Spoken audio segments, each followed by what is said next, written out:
porque até que ponto o cérebro é um produto da experiência. Tem um filme muito interessante chamado O Enigma de Caspar Hauser, de um alemão, de um diretor alemão. Esse filme conta a história de um sujeito que nasceu órfão, né?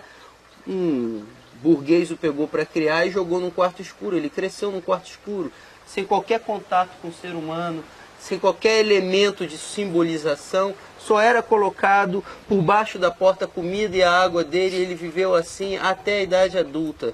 Aí o sujeito que o colocou aprisionado morre, e de repente ele se vê livre da prisão e começa a viver na vida dos sujeitos, de outros sujeitos sociais. Então ele toca no fogo e se queima, porque ele não tem um registro que o fogo queima. Ele não tem os registros que nós temos pela via da experiência. Né? No final, ele não aguenta mais viver naquela sociedade e morre. É um sujeito desamparado, não tinha os elementos para poder viver os laços sociais. Quando ele morre, os psiquiatras abrem a cabeça dele e falam: viu, estávamos certos. A disfunção dele era cerebral, o problema dele era cerebral. O cérebro do sujeito era diferente. Ora, o cérebro do sujeito era diferente porque nasceu diferente estímulo. Ou porque não teve estímulo, porque ele não viveu. Nasce e não pratique relações sexuais a sua vida inteira, que o seu pinto vai ficar pequenininho, não precisa nem para o cérebro. Para de exercitar, fique sentado nessa cadeira para sempre aqui, que você vai ver as suas pernas, a sua massa muscular vai acabar, você vai definhar pela falta de estímulo. O cérebro é um outro órgão. Como qualquer outro. Como qualquer outro no meu corpo. Sem estímulos, atrofia. Ele atrofia. Com estímulos ele se desenvolve. Por que você vê crianças em famílias zumbificadas, sem estímulo relacional, tendem a ficar crianças absolutamente zumbificadas. Crianças que nascem em ambientes hiperestimulados ou com estímulos normais, onde a sensorialidade física é estimulada, onde os elementos de natureza psíquica são alimentados, onde a dimensão espiritual é apontada, indicada, onde a celebração gustativa da sensorialidade dos alimentos, da musicalidade, ou da estética, ou todos os outros elementos indicativos de complementariedade da vida são apreciados, esse indivíduo tende a ficar polimorfo. Como, por exemplo, o cérebro. Eu já vivi momentos da minha vida em que eu vi o meu cérebro se tornar inadequado para determinadas funções e se readequar a determinadas funções. Mas muitas vezes, outro dia eu estava conversando com alguém aqui, não sei nem se foi no Papo de Graça.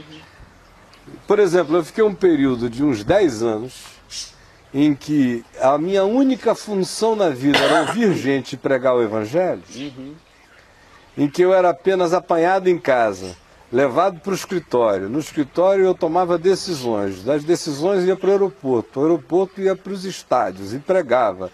E no máximo eu atendia gente, e gente já marcada para contar as mesmas histórias. E depois voltava, que eu fiquei 10 anos sem falar com o gerente ia lá me tratar dos assuntos no escritório. Eu fiquei 10 anos sem entrar num banco, 10 anos sem ir a um cartório, porque o escrivão é que ia levar o documento para eu assinar, todo mundo ia a mim, eu não ia a lugar nenhum, até que chegou um dia, quando, aí por volta de 80 e não sei o quê,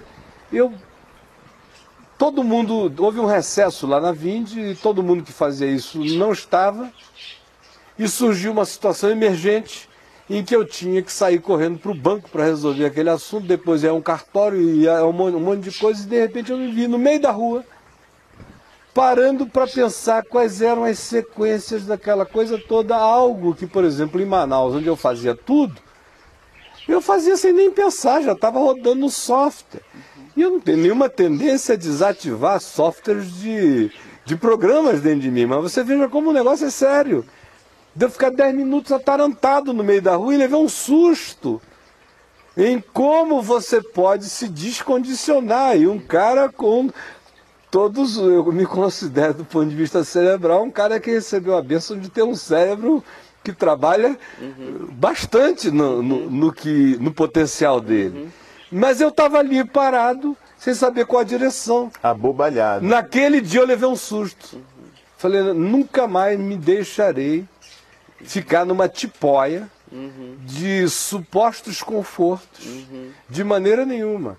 Logo, 2 anos depois, eu fui para a Califórnia, onde eu tive que ficar 2 anos fazendo de tudo, de cortador de grama, pintador de casa, a resolvedor de tudo. E eu senti que outra vez um monte de outras dimensões foram sendo ativadas, que estavam presentes.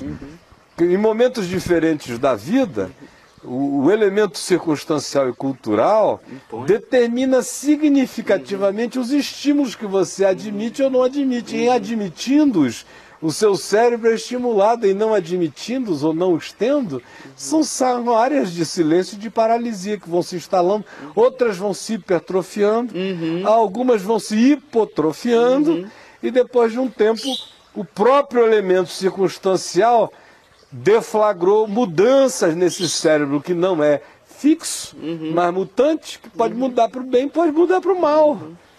E parece que o óbvio se torna tão difícil de ser entendido, e eu acho que a razão é aquela que você também tocou há pouco no intervalo, que tem a ver com esse compromisso da psiquiatria reducionista com a indústria farmacêutica, né? Porque os caras acabaram, como você disse, se transformando em grandes especialistas em farmacopeia, em farmacopeia, né? Em farmaqueia, na feitiçaria do Apocalipse, na farmaqueia. E aí o cara chega lá, vende o novo produto, ele lê aquilo ali, serve para quê?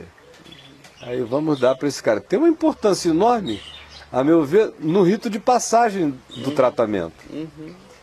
Tem certos indivíduos que não dá nem para você começar a tratar pela via dialogal, relacional, enquanto ele não estiver medicado, psiquiatricamente falando, para ter um mínimo de sossego para a internalização do processo dialogal terapêutico. Agora, por outro lado, pensar que levou o cara ao psiquiatra, entupiram-no de remédio, ele voltou para casa zumbificado, sentou ali, uma lobotomia química, que essa é a solução, ou que esse é o único recurso, é um absurdo também, porque é o sanatório familiar. Não dá trabalho porque a gente dá 3 vezes ao dia o remédio para ele, ele fica ali naquele estado, e a gente não se incomoda tanto. Mas deixar esse indivíduo aí acreditar que daí não possa passar, que esse gadareno não tenha a esperança de um dia sentar aos pés de ninguém com pelo menos um juízo mínimo e básico de troca e de relacionalidade, é um empobrecimento absurdo. Existem casos de reversibilidade quase total, dado o avançado do Estado e a negligência no tratamento, na percepção, mas uma quantidade enorme de outros casos, onde não se pode prometer jamais cura, mas se pode prometer a razoabilidade de um convívio humano mínimo, se os cuidados forem mais amplos.